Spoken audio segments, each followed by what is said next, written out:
營多撈麵懷疑有防腐劑，百佳惠康停售。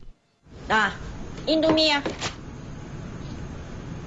我要印尼撈麵喎。呢啲咪印尼撈麵咯。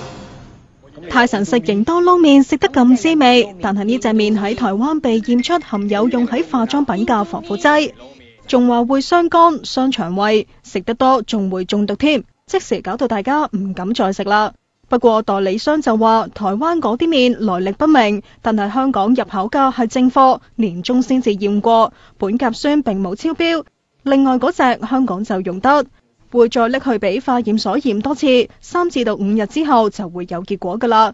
如果食咗呢2隻防腐劑又會點嘅呢？可能有過敏嘅反應，有時皮膚嘅。如果係對食物嘅敏感嘅反應呢，就可能係驚佢引發哮喘啊。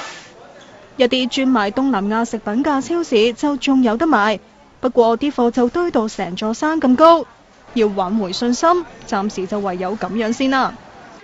而百佳同惠康就話唔知道香港同台灣嗰批係咪嚟自同一個批次，會暫時落架，遲啲先至決定點樣處置啲麵。